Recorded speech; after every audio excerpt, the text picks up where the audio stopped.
everyone. Itutuloy ko lang po yung discussion po. Types of performance tasks in social studies.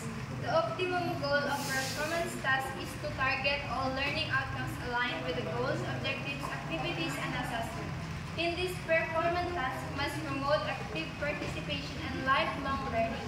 These tasks should also possess the ability to be integrated in various disciplines and real life.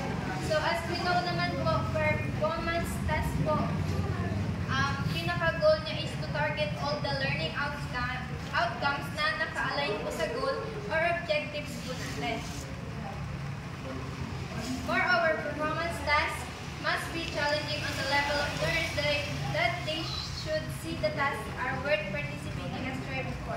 Performance tasks can be in the form of problem-solving, inquiry tasks, determining a position, demonstration tasks, exhibits, or presentation tasks.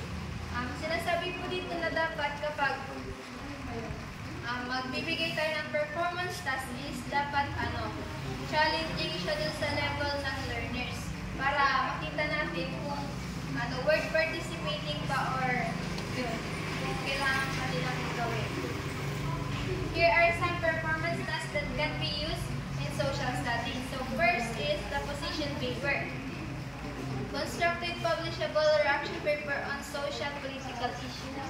Example po nito is students will create a sound reaction paper on political dynasties. Students will identify and analyze the pros and cons of political dynasty. Second naman po is the simple survey research. Collaboratively completed survey research on social problems in a local community. Example po nito is students will conduct a small-scale survey regarding the environmental and social problems in a barangay. The information that will be gathered will be analyzed and presented through an oral presentation. Next, role play or drama. Presented performance that mirrors the community's need and wants, which can be easily achieved by working together. Examples: the student will role play the roles and concern of the community members like population growth, expansion of economic activities, pollution, and social dysfunction. Lastly, community action plan. Plan programs for local interests and engage in community-based work for positive causes. Examples is students will assess the needs of the community based on observations. The result of the survey will be presented in the class, then be given to the authorities for proper action. So yan po yung mga example po ng performance task po na pwede gamitin sa social studies. Mayroon pong 4 yung position paper, simple survey research, role play, drama, and community action plan. Mayroon po pa pala. The business product proposal, students ventured economic activities that require them to use the concept supply and demand. Example po is students will prepare their own product in front of a set of panelists. The student will present their products. If approved, the student shall market their products on social media. Lastly, the exhibit. The student planned and organized exhibit of cultural identity. Examples, the student will create an artwork that symbolizes their ethnic affiliation. All products shall be displayed for public viewing. So yun po, meron siyang 6 po pala. Yung position paper, simple survey research, role play or drama, community action plan, business or product proposal, and exhibit. So here are some steps in creating performance-based assessment. Designing a performance assessment requires a tedious process which starts with identifying a task. Generally, the performance task should make the students appreciate the lesson by completing a performance or project while they develop their knowledge and skill at the same time. The experiences they get will enable them to construct their own idea and develop their own skills which are relevant in real life. So first po na process po na kailangan natin gawin is to identify the task and then to develop their knowledge and skills at the same time po. Next, here are the first one, defining the purpose of assessment. As teacher, always keep in mind that in choosing assessment strategies, you must always rely on the learning targets. By looking at these targets,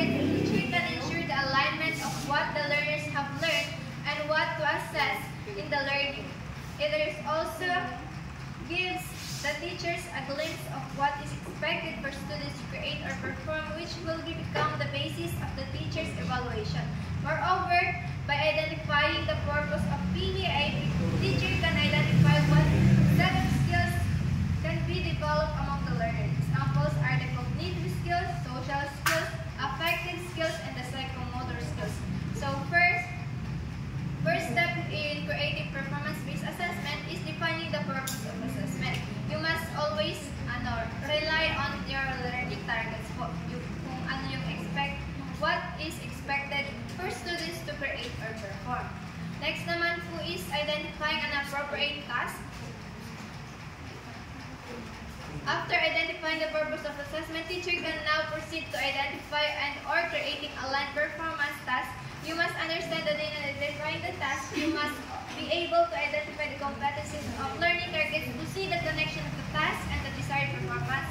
This process will guide the teacher in ensuring the alignment principles of what will be assessed, according to LEAD as cited by Tajigal and Montano. Identified recommendations to improve performance tasks.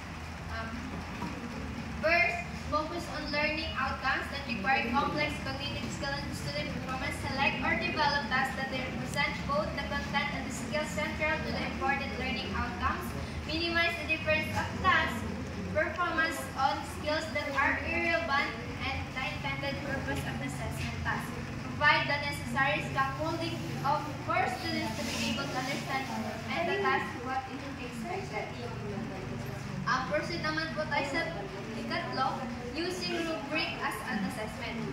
Though it is now clear that performance assessment is not a walk in the park. It requires time, effort, and sometimes money. With regard to the evaluation process, the teacher must see to it that no other hindering factors may come along the way, particularly in the scoring process to ensure the reliability of scores. Teachers have to use scoring rubrics. So the third step is we must use